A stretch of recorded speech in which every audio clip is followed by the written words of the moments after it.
man. Hello and welcome to CraftQuest on Call. I'm Ryan Ireland and I'm joined by my esteemed colleague, I didn't come up with anything, Andrew, for you this time. So we're just going to have to go with Andrew Welch, NY Studio 107 on Twitter, internet, and live from the great state of New York. Hello, Andrew. How are you? Ryan, I am your trusty steed. Ride me into battle. Okay. Well, let's go into battle then, Andrew. Let's talk about what we're going to cover on the live stream. And if anyone has any questions or comments as Andrew and I are chatting away here, we want this as much as possible to not just be our two selves here babbling away. So you can chime in. The best way to do that is to go into the chat, which you should see even if you're watching on craftquest.io or if you're watching on YouTube. Drop into the chat and say hi. Give us a wave. And if you have any questions or comments or feedback or what you just said was stupid, you can say that too, because there's definitely a 90% chance of that happening. So go ahead and drop something in the chat for us. It would be good to talk to you. Andrew, so on the live stream this time, we are going to try to make Keynote work. Look at this. So we're going to answer some questions from the community and, of course, from people that are in the chat if you have any questions. I've got a few questions queued up for us, Andrew. And then we'll also have our main topic is I want to know about Andrew's controversial take on navigation in Craft CMS. Oh, come on. Controversial. Give me a break. So we want to talk about how do you handle navigation. It's kind of the theme of the week. Earlier this week, I released a course that I created in response to a conversation in Discord about navigation. It's so much good information in there. I linked to it in the course. I linked to it in the show notes for this as well. Maybe we'll drop a link into the chat as well. A lot of people chimed in. So we'll talk about that. I think it's a good topic. And I can direct you right over to the free videos I created. It's a free course. You don't even have to have a CraftQuest account to watch it. I'm giving all this stuff away for free. Ryan, you're doing this backwards. You're not supposed to be spending airtime promoting free content. Oh, okay.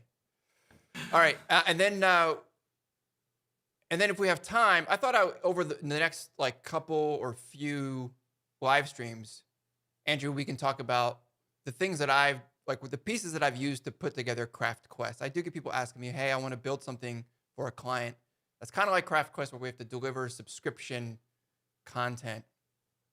And I can share, some of what I do there. Does that sound good? Sounds good to me. All right. That's all that matters. All right. So let's jump in, Andrew. We'll jump into our first question. And I think this one is from Stack Exchange. And it is about plugins. And fortunately, I have a plugin developer on the show today. So this is good timing. Allegedly. Code Slinger here. So hand tailored contact form, no plugins. Oh, wait. So I don't need you. I'll answer this. Okay.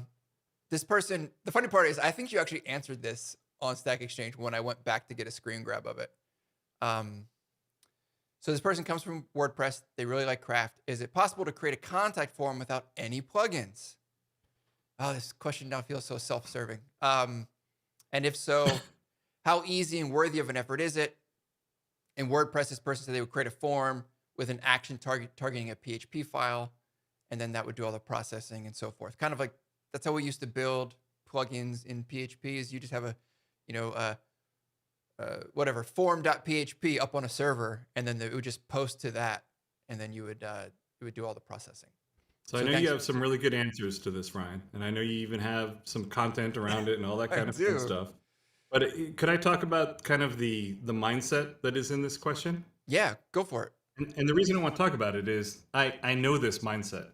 So I think it was when I first looked into doing something. I don't know if it was for Expression Engine or for Craft, and I was not a web developer by any stretch of the imagination. Mm-hmm. I was like, well, can I just like put a PHP file in there? Like, why can't I just do that? Right. You know? And I have come to realize that the mentality does kind of come from not just the WordPress world, because they have plugins there too, right? Yep. But also just kind of like the scripting, just let's just put a script up there. And that's kind of what PHP was originally. And I guess my comment about that is that, yes, you could do something like that, but there are reasons why we've kind of moved away from just writing something in PHP and having it handle and do whatever. And some of those reasons are that if there is Ben just said that my audio sounds echoey. So let me see. And this might be, you remember we had something like this happen before? Yeah. I don't hear anything on my end. What is it coming through? I don't either on my end, but what I'm going to do is I'm going to switch it to not that device. Are you still able to hear me? I am. All right. So Ben Croker, you're going to have to let us know if you still hear the echo later on. But anyway, getting back to what I was talking about before, we've come to realize that there are benefits by having a formalized system in place for some of this stuff. And so some of those benefits would be things like security. One of the problems about PHP is there are a lot of attacks that can be done, and you have to really sanitize for those, especially when you're accepting user input, like a form would be, for instance. And a lot of these frameworks will handle that kind of layer for you. And from a expandability and maintainability point of view, it's much better if you can it's much better if you can nestle into some kind of a framework than just writing your own script. I realize that it seems like a whole lot more work, but it's one of those things where the work is actually worth it. And there's a reason why we've kind of moved away from just writing a random script and throwing it up there. So I just wanted to comment on that because I know that, because when I first approach these things, I'm like, well, I don't want to learn all of this. I just want to do this one stupid little thing. But it turns out there's actually a whole lot of really good reasons that you should not just be doing it that way, Yep. And there's also, so I guess, do you want to talk about I guess no plugins is what they want, right? I mean, we should say that there is a first-party contact form plugin that you can grab and install, that there is very little work involved in making that happen. And then you can go and it doesn't store any data. It just basically sends an email. And then you can go And why would they say no plugin? Why do you think that they might say that?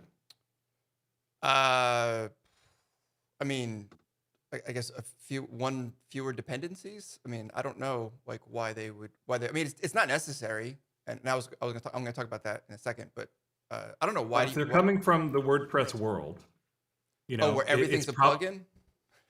Where maybe they've had some not so great experience with plugins, right, causing performance issues, plugins causing people not maintaining them, all that kind of stuff. That makes sense. Yeah. Now, I'm not to say that Craft and any other system isn't potentially vulnerable to the same things, but I don't know. I always, when I see questions like this, I think it's important to look at the reasons why they might be approaching it from this way. Because he very specifically came out and said, no plugins, I just want to have this one thing, you know? Yep. Exactly. And apparently we have an update on our audio issue. And he said now it's tinny, but acceptable, is what he's saying. Okay. Ben says plugin phobia. I mean, for sure. And I think that you can get into that in Craft as well. You can also just start piling on all the different plugins. So I would say that with a contact form with no plugins, this doesn't say I don't want to write any code. I mean, so if you don't want to use a plugin, you're going to have to write some code or use embed a Google form or something on your page, right? There's not going to be any magic solution here. But what I have done is created and it's on craftquest.io/services. There's a contact form that doesn't use any plugins. It's just JavaScript and GraphQL. And it's part of that exercise where I built it all without actually writing any a plugin. There's no PHP behind it. It's just GraphQL. So that's one way that you can go. And what I would do is use this as an opportunity to learn like a new thing. Don't fall back to the thing that you know how to do. Use it as an opportunity to learn something new. If it is plugin development, then like learn it as an opportunity to use plugin. If it's like you don't know GraphQL and how to interact with it, with JavaScript, then learn that. That's kind of the idea behind the videos. Is that you can just I save the contact form entries as entries in a section. The downside there is there's no email. Like I'm not triggering an email. Now I would have to like create a module or add to a module that actually sends the emails. But I'm not doing that. So yeah. But yeah, and I wrote an older article called Making Practical Magic with GraphQL and Vue or something like that, where I did something very similar, where I set up a contact form and I showed how you could use GraphQL to just take that contact form and spit it into a section. So exactly like what you're talking about. But the one I did is an old article. It was done, I think, with the old GraphQL plugin. Right. Yeah, from Mark Cuban. But the idea is the same. So that is actually kind of a cool way to do it. Yeah. If you had been interested in lightly learning GraphQL and wanted to do it really with no plugins, I mean, that's a way that you can do it. Yep. So this is the one I did. It's Craft entry. I call it an entry form because that's really what it is, but it's disguised as a tell us about your project contact form. And you use GraphQL, vanilla JavaScript.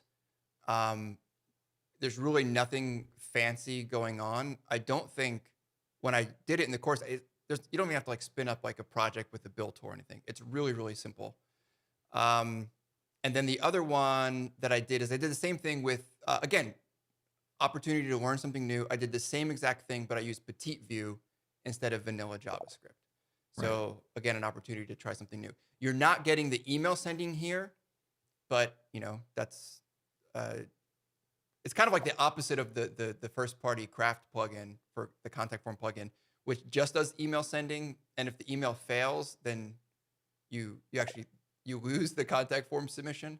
I've actually built for a client on top of the contact form. I added a thing where it's saved into a section as well, because they had like mission critical contacts for like potential clients that they had to capture even if email failed. So anyway, so that's another opportunity right there. And then and as you mentioned, there is that first party plugin from Pixel and Tonic. Yep. That will do contact form stuff. You probably could rig something up with the they've got a webhooks plugin that you probably could rig something up that when a new entry is saved into this section where you're saving the entries, that it could ping something to automatically send out an email if you had some kind of a third-party service that did it there. Or instead of writing a plugin, you could write an actual module for your website, which we've done a course on here and I've written an article on. A module is basically just a plugin that you can't uninstall. It's kind of an integral part of the website. But the thrust of the question is, I just want to do something simple. How do I do it without learning all of this stuff, right? And I get it, but resist the urge to just create myform.php and throw it in the web directory somewhere. Not that that won't work, but it may be something that you regret down the line on a couple of fronts. Yeah. And I don't think it's anything, I think it's in all of us. I think as humans, we are geared towards efficiencies. And in this case, the efficiency is doing something how I've always done it, right? Not learning something new. But I probably have this like conversation with myself almost every day, which is I could do it this way, but I really should do it this way because it's not an efficient use of my time right now, but it's an opportunity to learn something new that I can then add into my toolbox is something I know how to do. Yeah, and there, when we're trying to get stuff done and we want to do stuff quickly, one of the things that I found over time is that a lot of times the quick solution ends up being the slowest solution.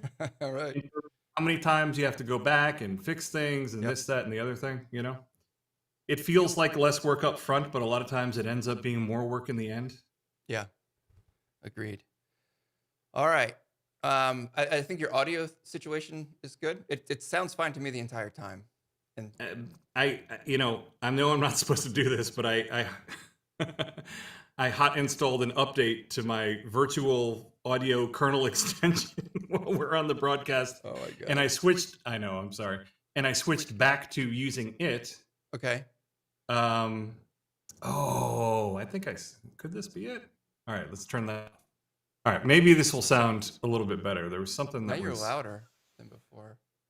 that shouldn't make a difference. Okay. Actually, This is why I use all hardware. So to the left of me right here, Andrew, I have a hardware mixer. I have a rack with 2 hardware compressors and gates.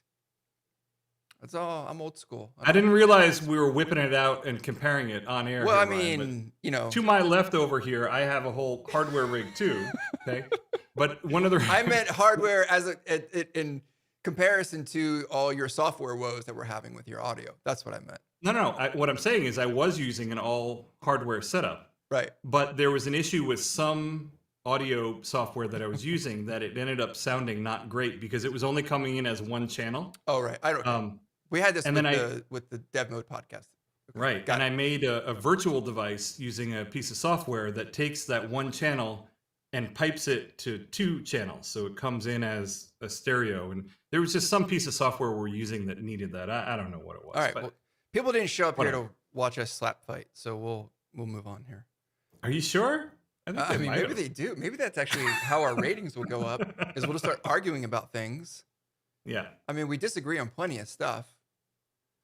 Because that's what people want to hear is, 2 old men arguing. That's it. I'm not old. You see I that- don't know how you identify, but I. You see that Twitch leak that happened? Right? They got Yes. nothing on us, man. They got nothing on us. We're Wow. going to be making millions every month. And somebody posted that in Discord.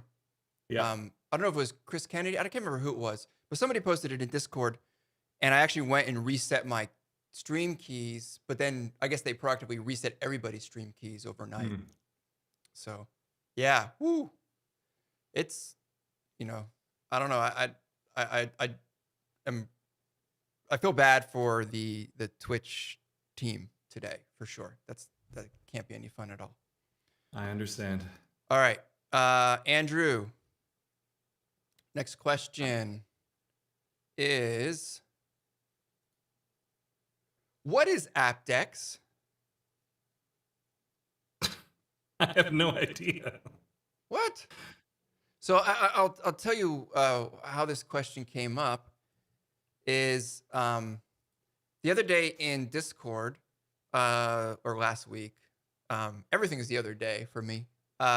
Somebody asked about like uptime checking, and I posted that this is what I use. This is updown.io.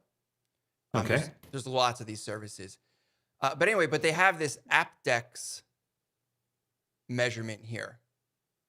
And sometimes if there's an issue with like an upstream router connection, like my app and my site is slow, or if I have like an overloaded CPU for some reason, I'll get a text message saying that my Aptx score is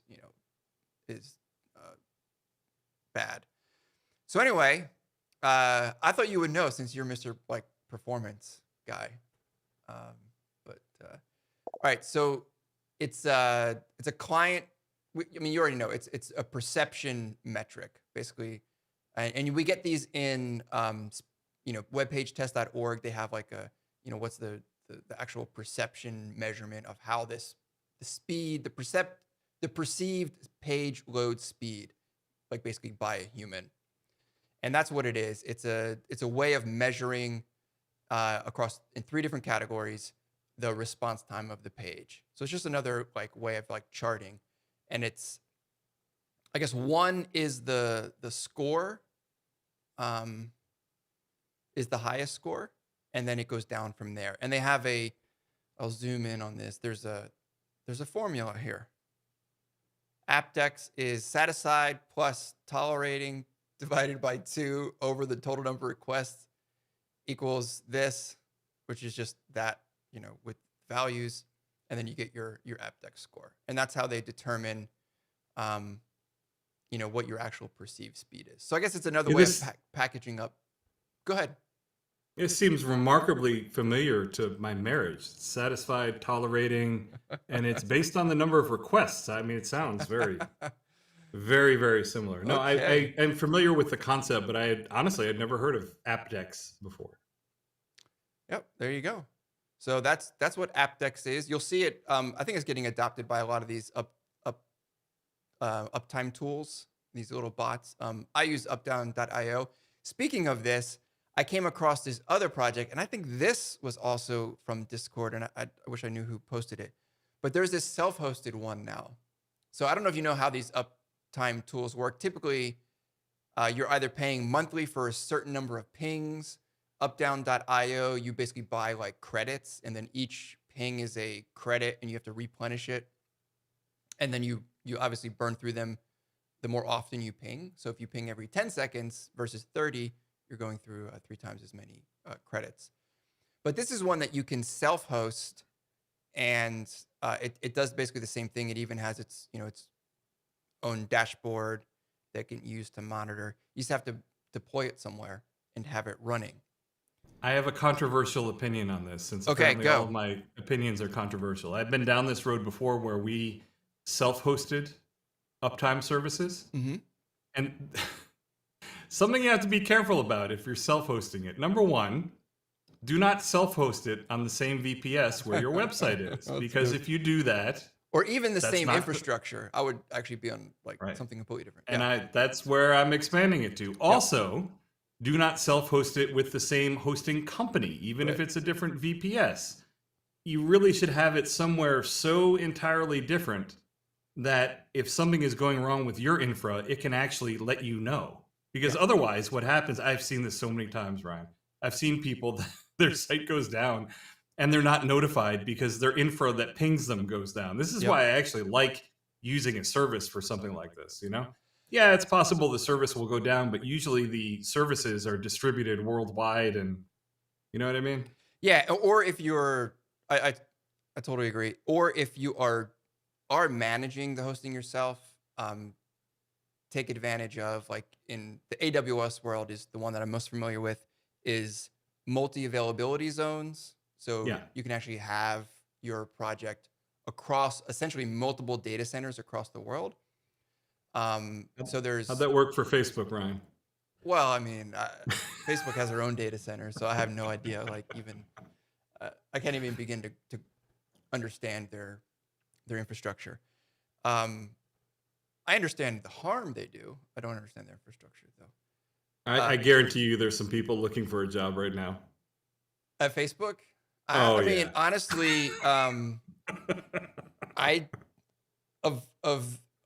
do I probably shouldn't say that. All right. I don't know anyone that's given their Facebook stock after it went public. I don't know anyone that's given their money back. That's all I have to say. Yeah, that is true. That is true. No, I'm saying that probably some people are getting fired over this, Ryan. Oh, that's what you mean. I thought you meant quitting in terms of them going down. So there's two. No. I'm by no means am I saying that they would quit for ethical reasons, Ryan. I'm saying that they're probably going to be getting fired. You'd be surprised how many people wouldn't have jobs if everyone quit for ethical reasons.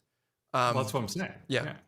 So there's two competing Facebook things. They did go down, but the Wall Street Journal has been hammering Facebook left and right, and I don't know how U.S. centric this is, so I don't want to get I know Facebook isn't only in the U.S., but it's definitely the whistleblower was brought in front of the U.S. A committee from the U.S. Congress about the whole thing. Anyway, where were we?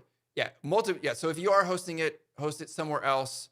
Again, personally, I would actually start to calculate the cost of properly self-hosting this versus the cost. It probably cost me less than $100 a year to use like Updown.io. I get text I use messages. Uptime Robot, and I'm in enough of a free tier for my own stuff that I don't pay for anything, man. Right. Yep. Yeah. So anyway, it's an option, but just so everybody knows that it is an option. All right, let's go into another question, Dr. Welch. You have an honorary doctorate from CraftQuest, by the way, just so you know. Okay, good to know. I'll definitely put that on my resume. Yeah, that'll get you a job. All right, here we go. Let's see. All right, next question. Start ordered list with number 2. How do I start an order? This isn't even a craft question, but I'll tell you in a second why I chose this. How do I start an ordered list inside a new text block with the number 2 or any number not 1?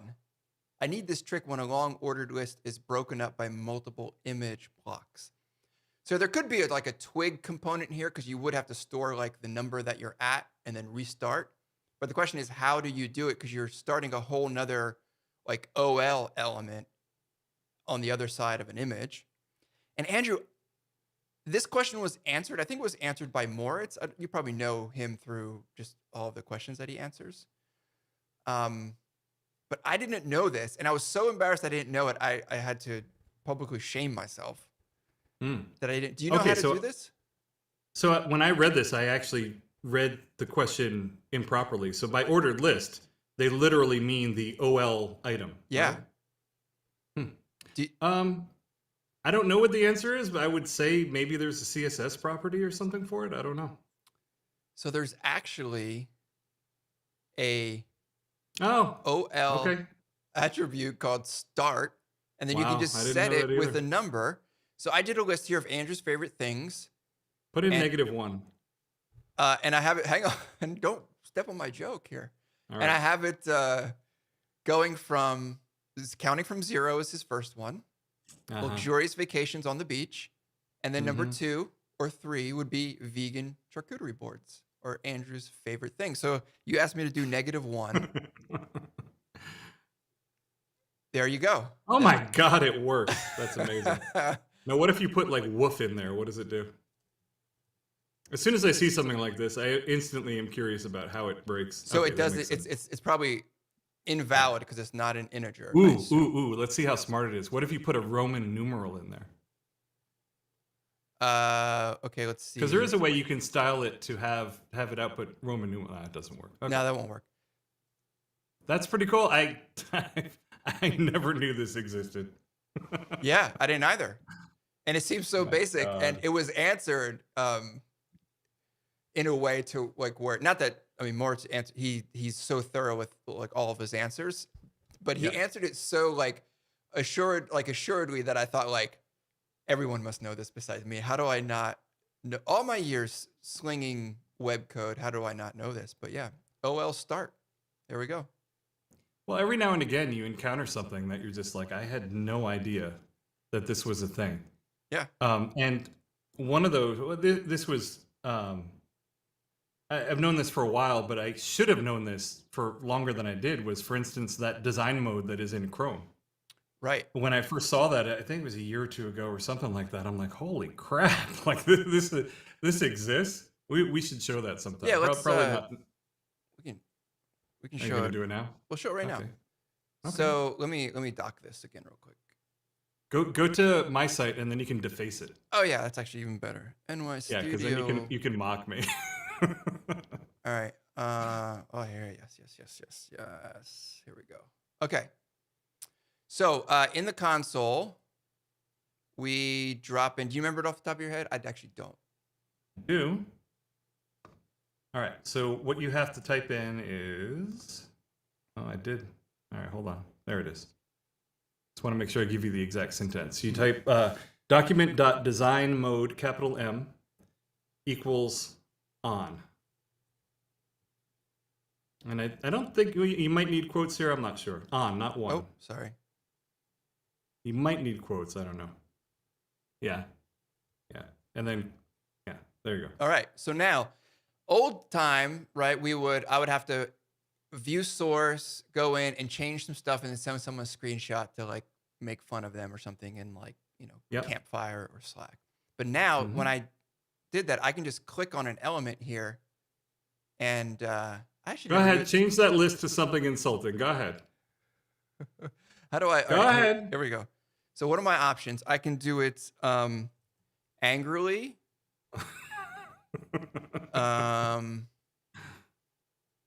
Let's see. With a New York accent. I'm not from New York, but that's okay. Where are you from? Oh, and Rhode look, Island? you showed how screwed up my CSS is. Are you from No, Rhode Island? Connecticut, where Oh. they send people to learn proper English so that they All can right, since speak you're from Connecticut, on we'll air. say with a posh accent. Oops, not accent. Accident? You trying to get me killed? With a posh Okay. accent, since Yeah. everything in Connecticut's like posh. Mhm. And I don't know about that. You've never that's where been all, to like- downtown New Haven, my man. isn't that where like David Letterman lives and stuff? That's where he would all the There are celebrities areas of commute in? Connecticut that are, lots of people that Danbury. live or Danbury's work. like posh, right? Or not? And there are lots of people that live in New York City, but they want that nice, country living, and they live in sort of the lower left-hand corner of Connecticut. Right. But trust me, there are not lovely areas in Connecticut too. I've been Croker. Hire Ben Croker instead. There you go. There you go. Well, check that one. There you go. Check Ben it. will love it. Nice. So anyway, this is design mode. What would this be useful for other than defacing a page and making fun of someone? Obviously, maybe testing out layouts. I actually used it last week to mock up a new layout for someone and add some things into a navigation and change some things up. And now I'm kind of curious what it actually does. I assume on the back end, it just places them in the existing elements, which makes sense. Yeah. I mean, it's the kind of thing that it sort of is. You could always have done this from source, Right. right? You can always double click on the element source and change it there. But this lets you do it interactively on the page, which is kind of cool when you're working with somebody. Ben said outsourced. There we go. That's better. There you go. That is a better one. All right. Anyway, that's design mode. The bonus tip this live stream. Same price as usual for everyone. So I found an article that said practical uses for Chrome design mode. And one of them is win arguments by bending the facts. Losing an argument? Quickly edit a Wikipedia article and send it to your opponent. Yeah. I probably used editing the source of a page to like play a joke on someone more times than I can keep track of. It's an old. Anyway, just little things like that. I run into them all the time. Little things that I'm just like, really? Oh, I'll give you a recent one. Okay. I'll give you a recent one that I should have known this, but did not know this. So C-style comments are /*, then your comment, and then you end it with */, right? That's a C-style comment. And then you have shorthand comments that C adopted later on, which is a double slash. And some other languages use a double slash for like a one-line comment. Mm-hmm. Something that I didn't know until recently is that in PHP, you can use shell script style comments where you can just use a hash. So you can, I know, see, Ryan's looking at me like, what? You can put just a hash, and that's a one-line comment. So PHP being the dumping ground of a language that it is, it takes stuff from everywhere. And it supports that. I didn't know that. I was actually, I was source diving looking at something, and I'm like, wow, this is a really strange looking directive. What is this? And it ended up being a PHP Storm specific directive, but it was preceded by a hash. And I'm like, well, how the hell does this work? Like this. And then I did a little lookup, or I think someone might have told me or something. They're like, oh, you didn't know? Yeah, that's a comment too. I'm like, really? Huh. Okay. Yeah. I had no idea. I didn't know that you could. But that's do the that. thing. That's the thing. Yeah. I see. It's a little concerning that there's so many different ways to comment, but That's what it's not great, to be honest with you. yeah. That there are so many. It's like, why? And Yeah. Whatever. All right.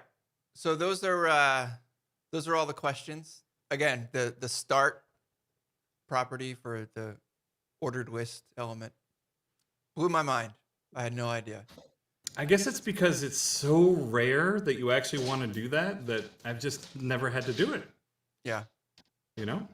But I could think of like if I was iterating over some data like in Twig in this example, you could store the current, like where you're at in the loop, and then down below you would just restart the loop from there, and then you could output the numbers. I mean, I get it. Yeah.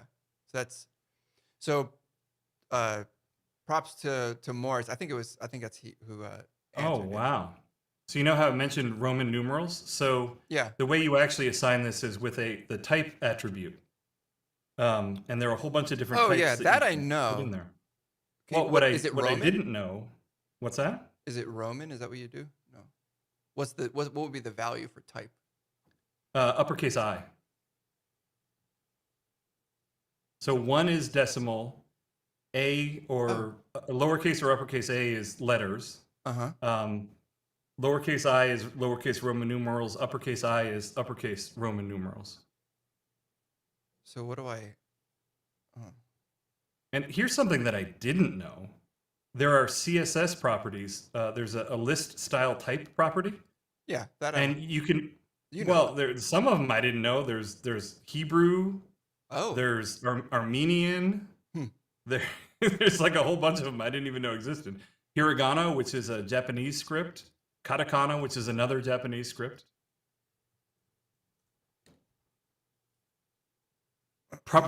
You spelled it like potatoes. Did I? Yeah, I can't believe it found it. I'm not a good That's typer. amazing.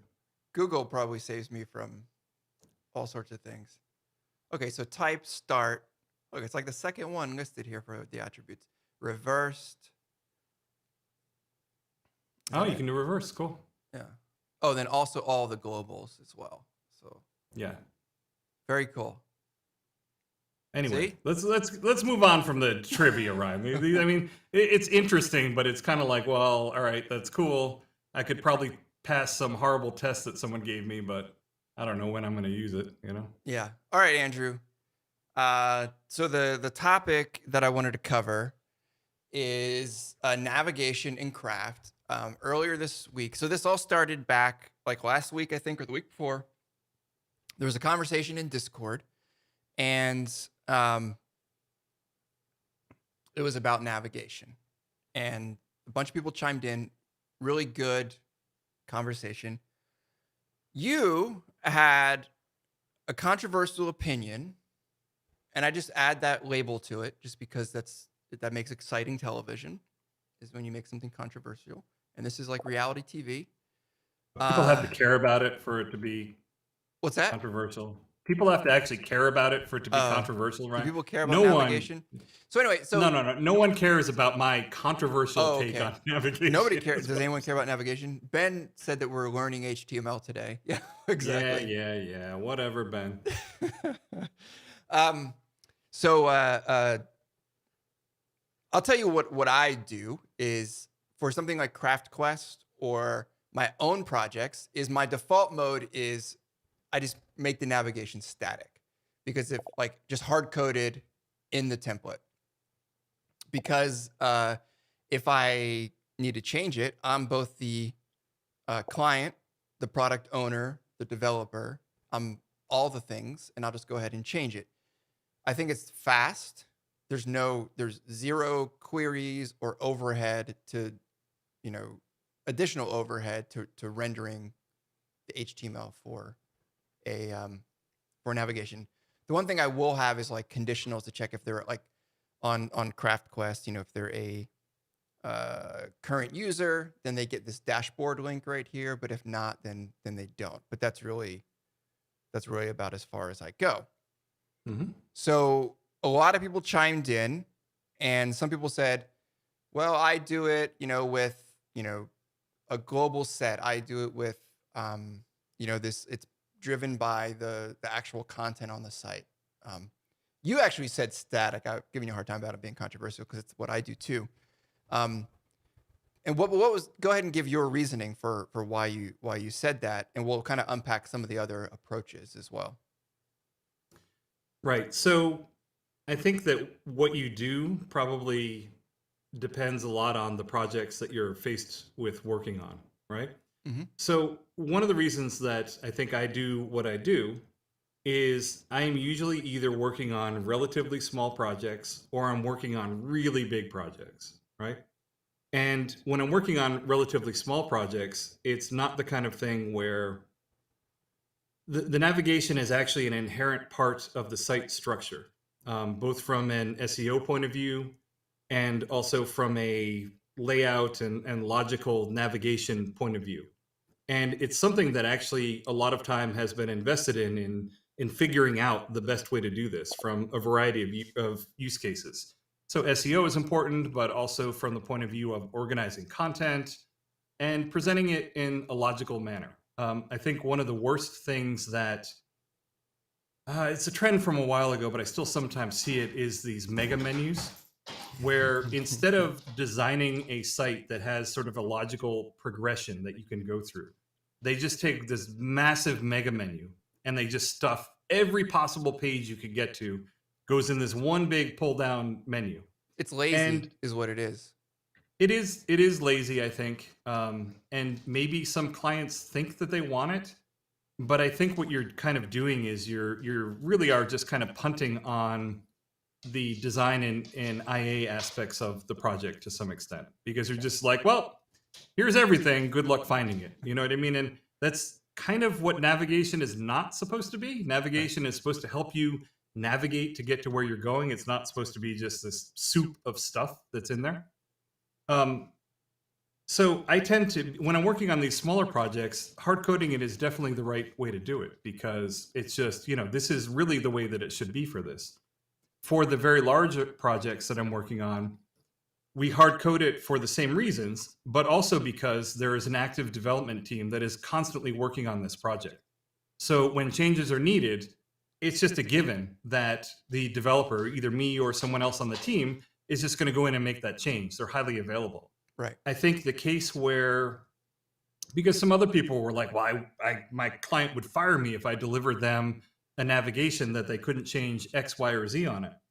And I think these are probably, not always, but probably these are medium-sized projects where the client is expecting to have something delivered to them that they are then going to have some degree of control over changing what is in there. Right. And for smaller projects, most of the clients, it's just not even an issue because they don't ever need to change this stuff.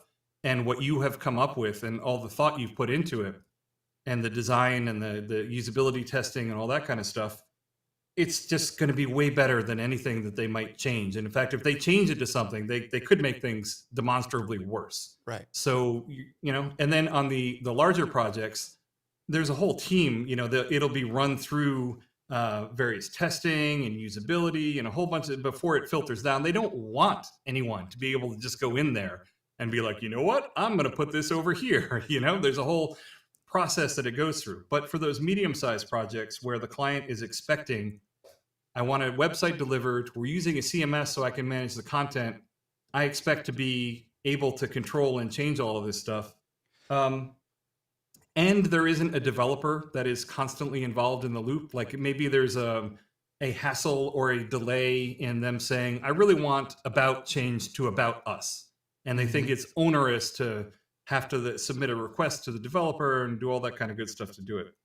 I would still argue that at least, and I would say that there are some sites where that totally makes sense. I don't think one size ever fits all for anything.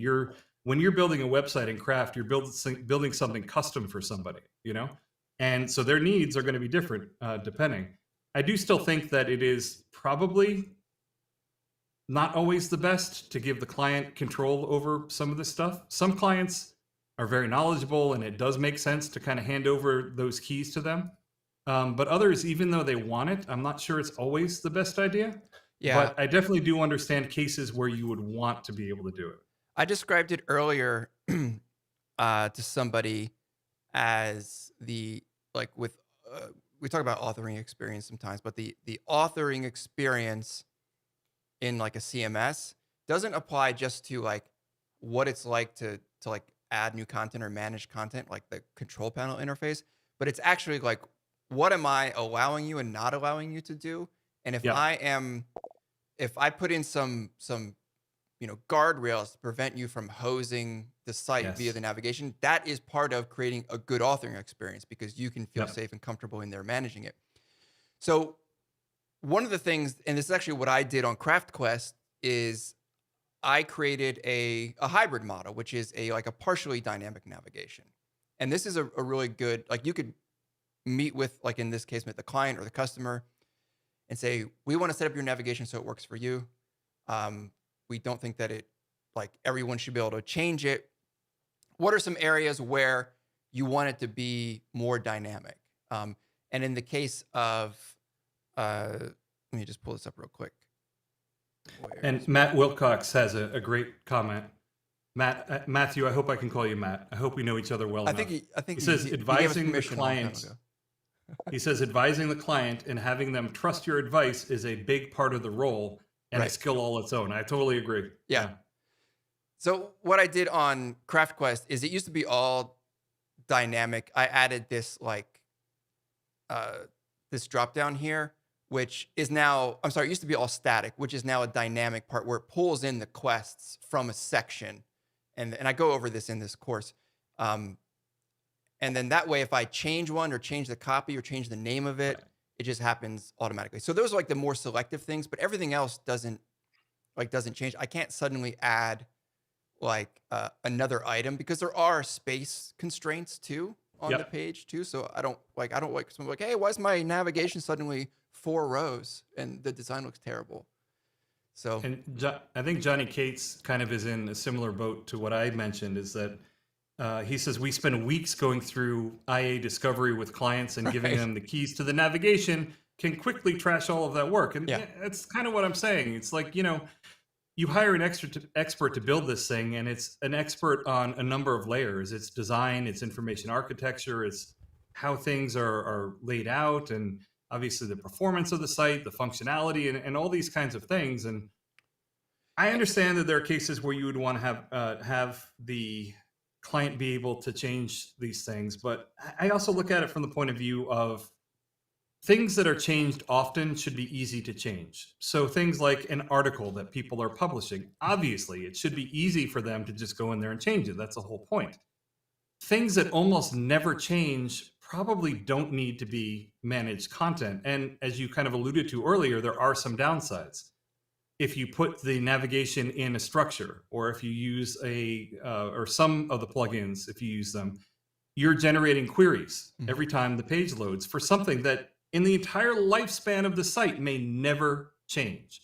But you're doing those queries constantly. Give me this thing, give me this thing. Well, this thing hasn't changed for 3 years. Like, why are we doing that on every page load? And one of the, like a pushback to that would be, well, we can't deliver something to a client that they then can't reliably change without coming back to a developer. And I would, go ahead. So my argument to that is we should dispose of the idea that these projects that we create for clients are ship it and forget it projects, or just ship it to a client and then we step away and we go off and do something else and we basically don't interact with them again. We should dispose of that and say, sites need to be maintained and nurtured and cared for and groomed like a garden, and we should be engaged with you on an ongoing basis. Not just, and that doesn't mean that we're building things in a way to where you need us, but we realize that right now for the next X months, this navigation should be static because that's the best performing way to do it. And then if you need to change, you have us at your disposal for X amount of time, a month or something like that, and we can just come in and make that change. It's not a big deal, and we're always available. So you can have the performance and the flexibility. So that would be kind of like my counter to that thing. But there's, and I guess to me, it does depend on the site. It gets back to the size and scope of the project too, though, right? Because if you're starting up Ragin' Ryan's Bison Jerky, right, where you're selling beef jerky up there, it's on the list. It's a little site and it just never changes. They're not going to have that kind of engagement. I've created sites where many of them where they literally were design and good luck, But I was so glad that there were Rails on that, right? Because I can show some of those sites to potential clients, and I can go back, and the client has not made it a disaster that I can't can't put in my portfolio, you know? Right. And it goes the same way for making sure images are always never display the image the client uploads, always transform it to make it Yep. performant and all that kind of stuff. The other thing I wanted to touch on regarding, and you did a great video on the different approaches to this. Globals are great. The only thing you have to keep in mind about globals is every global set that you create is an additional query that happens when On every the page page. loads. Yeah. On every single page. It's literally a Yeah. global. Yeah. But it also makes it easy to fetch, like to get at it, right? Because it's already there. Right. But yeah. So I did it with globals. I did it, and I just used a table. So it's like a real simple table. Again, there's a lot of room, like in terms of like authoring experience and putting up guardrails. Yep. It can be a problem. I did it with a structure to Yeah. where, and this is perfect for like more like brochure sites where they're simple, but you still want them to be able to maybe change the navigation. You can reorder items in a structure and the Yep. navigation will reorder. Like that works to a certain degree. It doesn't work on complex sites. You don't want your entire site's content architecture like jammed into a structure if it's complex. That can be kind of messy. And then There's a cost. There's a cost to these things, right? right. Well, there's a developer cost, but then, and then the last one was using the plugin. Like I put up 2 plugins, but I just quickly showed using Verb's navigation plugin, which has a ton of power for really like the ultimate, like infinite, like customization of a navigation. That obviously Now, would need to be locked down. Matt Wilcox says globals are, he's really into ellipses today, real bad for navigation and caching combined. I don't think that's an ellipses. I think that's actually a word that YouTube censored. Oh, is it really? No, I don't know. Oh, okay. But it could be though. I think I'm looking on it that's what through he meant. eCam. Do you see an ellipses too? Okay. Yeah, Sure. I do. All right. I do. Sorry, But Matt. I'm going to let you in on something.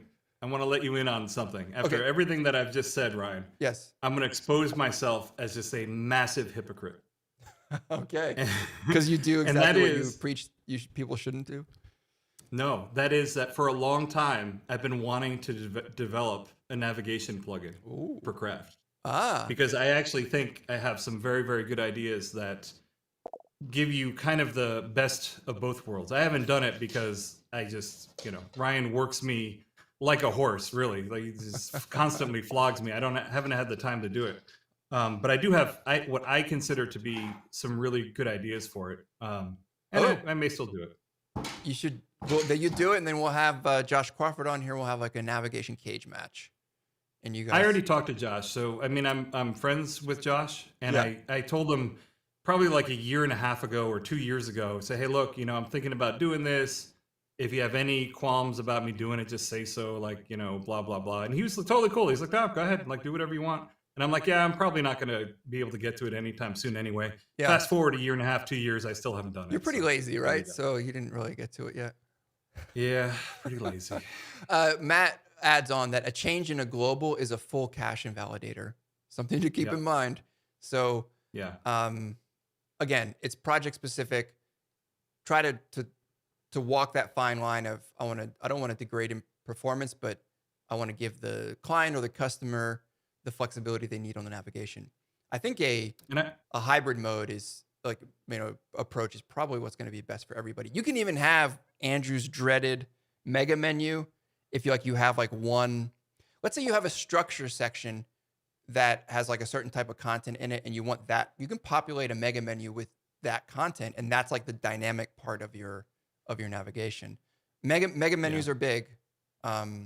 But literally big, and also big in terms of being popular. But yeah, They are mega. Yep. They are mega indeed. I don't know. I mean, I don't know, Ryan. I mean, You're at a I loss think for that words. we kind of said it depends, but I would urge people, if you are using a flexible navigation that people or clients can edit, if you do that, at least make a role so it has to be an admin or someone absolutely. in that role that can edit it, and don't make it so that just regular content authors that can edit it. And then also potentially consider what we're talking about in terms of I think the navigation is a really important thing. And I really do think that people who spent a whole lot of time on it and have done research and expertise, I think it makes sense to try and leave it in their hands if you can. If the client absolutely needs it, then good. I mean, then do what they need to do. But you You know? can architect in a dynamic portion of the navigation, right? That's, you can say Yeah. that the last, three, I don't know why you would ever put press releases in a navigation, but like, this thing, like I want to always have this, be dynamic. That's possible. So Now, go ahead. I will give you a case where I would use a navigation, even if I have done this, either in a structure or with a plugin or whatever. If it is a site that is going to be translated into a number of languages, then I would do that because you do need to have people to be able to go in there and edit it and change it. Now, even so, it's probably still unlikely to be changing that often, but you still do need to have that flexibility in there. So I have done that for sites that had a number of different languages that were built in and would have various people going in there and editing and changing that. So I have done it for that. So there definitely are cases where you'd want to do it. Just be conscious of the additional queries that you're adding. Potentially add some caching to make sure if there were a number of queries that generated this thing, that you globally cache it in some way so that it becomes one or two queries in order to retrieve it, as opposed to a whole bunch of them that are done every time. Yep. And I wanted to show this, and I linked to this in the course. And by the way, the goal of the course isn't to tell people what to do. It is just laying out some of the most common options so they can see some common approaches. And I think it's James Smith, wrote this nice write-up as an answer to a question on Stack Exchange about. That is a doctoral thesis right there. Yeah, I mean, really good. I don't like he kind of bags on plugins, like don't do it. Like I don't agree. I think that there's a place for that as well. But again, other people have chimed in. He even dropped in some code as well. Here's someone just setting it, as twig data. There's all sorts of different ways to do it. There's also the special nav tag in Craft as well. I didn't actually cover that because it's just kind of like it's fine. I just don't see the need for it. But anyway, it's great if you have like really nested navigation that needs to recursively use the same markup over and over again. So I have two really interesting hints for you.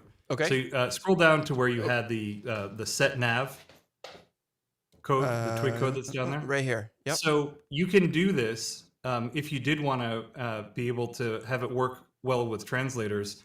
You can do this, and you can set up your own site translations so that so you can essentially put in the pipe T in there. Right. And it will actually read the translations out of a file. So you can statically do it this way, like in a nice separated twig file, like here's the nav, and you can set this thing like this.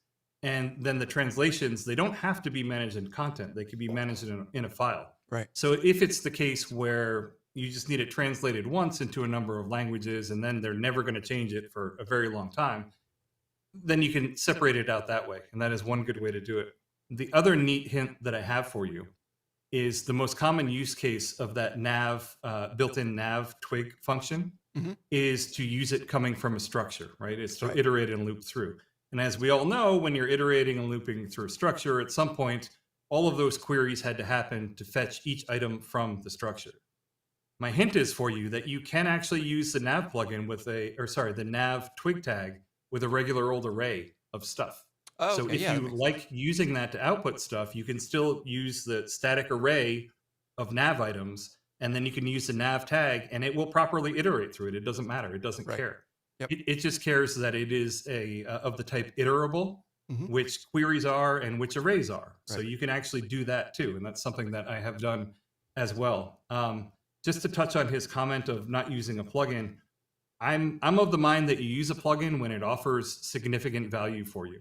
And one significant value that I have noticed that nav plugins offer, and this seems so dumb and it seems so minor, but it is a big deal to the clients, is that it puts a navigation link right in the sidebar where they can find it. And if Right. it is something that they need to change and edit often, it's way easier for a lot of clients to be able to do that than to mess around with entries and then finding the right section Yep. or whatever to be able to find it. That's one of the comments I made when I was recording the video where I set up Yeah. a table field in a global set, which is this is nice. It's easy, but you're definitely gonna have to train someone on where to find the navigation. So it's one thing to consider.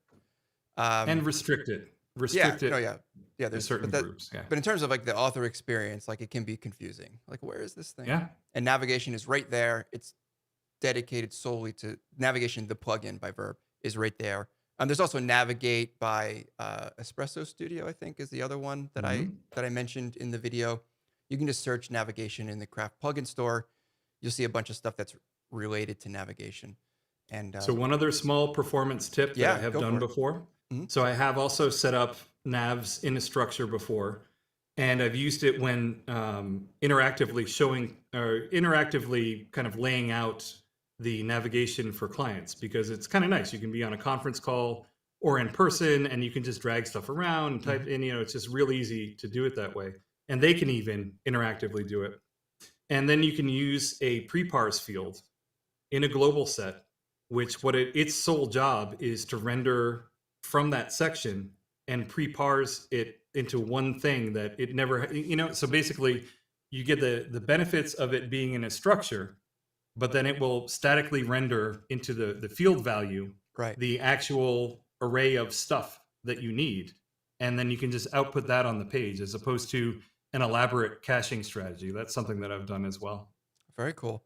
I'm gonna have to add, maybe you and I can collaborate. We can add some more to the course. That'll be the pro course. That'll be the paid pro navigation course. That'll be for. So the course I have now is a free for everyone, even if you don't have a CraftQuest account. Yeah. The reason for that is because a lot of the ideas I got were sourced from those Discord discussions, from the Stack Exchange discussions, and I wanted to make sure that I could contribute back to that conversation. So that's the reason that I did that.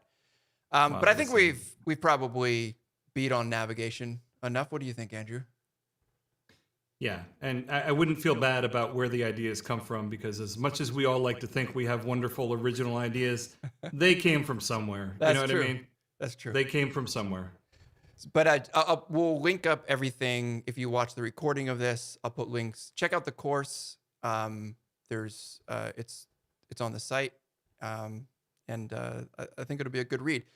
So Andrew, I wanted to do a segment on how I've built CraftQuest, but I don't want to hurry it. So how about this? How about next show in the third week of October? Why don't we just have that be, now we can do a little bit more prep. How about we have that be the topic, is how I built CraftQuest. Sound good? And and you can make fun of me for all the silly mistakes I've made. I would never make fun of you, Ryan. I am your trusty steed, and you may ride me into battle. I like how you bookend the show with that very awkward and uncomfortable saying. Oh gosh, you're like Buzz Lightyear for Craft CMS.